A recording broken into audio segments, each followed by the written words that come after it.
Welcome to This Explainer. Today, we're diving headfirst into one of the most astonishing texts in ancient scripture. We are going to uncover a profound, almost unbelievable testimony. And the crazy part? It's hidden right in the middle of utter ruin. We open with a genuinely jarring contrast. Picture this. One of the most explicit, powerful testimonies of physical resurrection in the entire Bible doesn't come from a grand palace. It doesn't come from a peaceful temple. No, it comes from a man sitting on an ash heap, covered in agonizing sores, literally abandoned by everyone he trusted. And honestly, that's the hook for our entire explainer today. How in the world does the ultimate statement of hope come from the absolute deepest pit of human suffering? It's a fascinating paradox. Our challenge today isn't just about finding Jesus in the story of Job. It's about really grasping how extraordinary it is that Job found Christ in the pitch black a full 1,000 years before Bethlehem. Okay, to really get what Job is going through, we first have to establish the central problem of the book. It's a concept called theodicy. Basically, it's that age-old question we've all asked: why do bad things happen to good people? Now, what's brilliant about the book of Job is that it absolutely refuses to offer us a tidy, neatly bowed academic solution to this. Instead, it offers something much harder, but infinitely more transformative. The stakes get set super early in this wild scene of a heavenly council. The adversary, the accuser, steps right up and issues a direct challenge to God. He basically says, look, Job only worships you because his life is comfortable and protected. Take that safety net away and he'll curse you. So you see, this isn't just some endurance test. It is a profound test of authentic faith. Is our covenant love strictly conditional on our comfort? What follows is a complete theological teardown.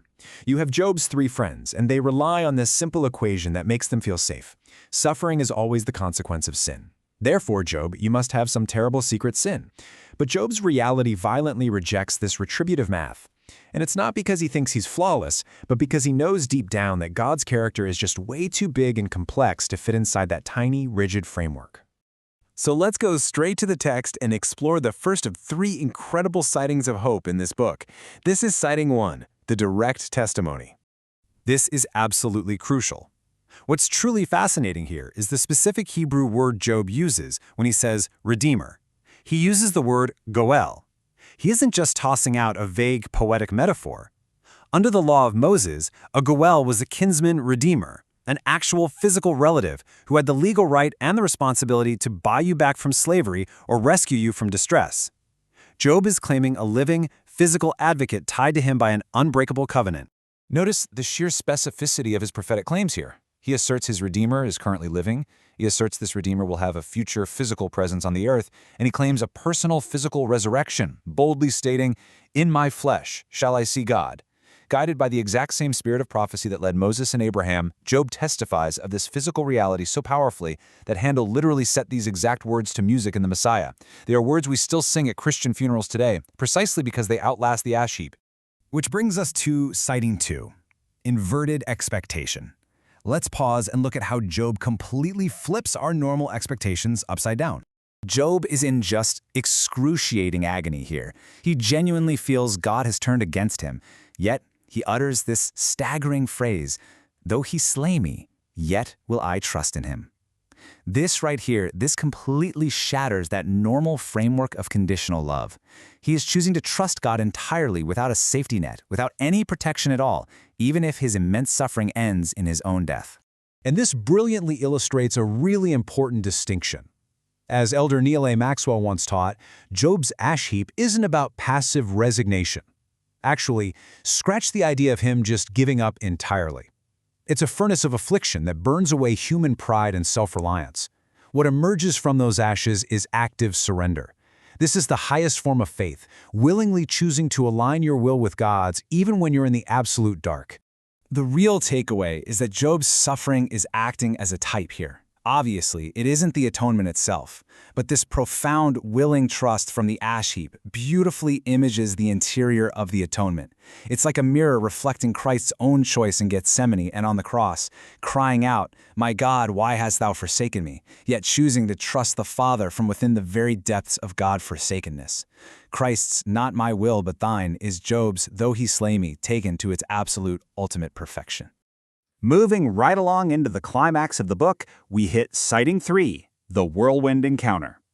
In chapters 38 through 41, God finally answers Job. But he does something totally unexpected.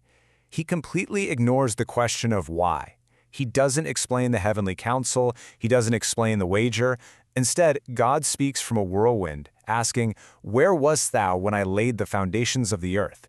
He gives Job this majestic, breathtaking tour of the cosmos that completely and utterly dwarfs his earthly pain. Now, God isn't mocking Job here. He is enlarging his frame of reference. From a Latter-day Saint theological perspective, this carries incredible resonance. It's a profound reminder that Job actually was present at the creation. He shouted for joy before the world was even made. His eternal story, his actual existence, is vastly larger than his temporary suffering. And then Job is restored. But it's not just a neat little fairy tale happy ending. It's a profound covenant pattern. The ash heap leading to restoration perfectly foreshadows Gethsemane leading to the resurrection, and the cross leading to the empty tomb. The profound takeaway is that every agonizing ash heap of mortality will eventually be followed by a glorious restoration. So, what does this ancient, sweeping theology mean for us today? Let's look at the pastoral wisdom of sitting with suffering. There is incredibly practical, everyday wisdom here for when we face the ash heaps of modern life. When someone you love is hurting, offering a rigid theological explanation, exactly what Job's friends did, is often way less loving and less healing. What people actually need is the divine encounter. Simply being present in the whirlwind with them is infinitely more powerful than trying to justify their pain. Because the encounter changes everything. Job says it himself, "Now mine eye seeth thee." As President Russell M. Nelson has taught, the peace of the gospel isn't a magical promise that trials and ash heaps won't happen. The promise is that Christ will be present right there within them, with us. And for anyone studying this text, Job grants us this beautiful, liberating permission. We are given permission to stop performing fake faith. We don't have to pretend we understand it all. Job teaches us that we can go to our own ash heaps, ask the absolute hardest questions, and honestly wrestle with God without any fear of condemnation. I want to leave you with this final, kind of provocative thought. What if the highest form of faith isn't understanding why we suffer, but knowing exactly who stands with us in the ash heap? Job found his living Redeemer not in a royal palace, but in the lowest place imaginable. He proved once and for all that absolutely no ash heap is beyond the reach of Christ.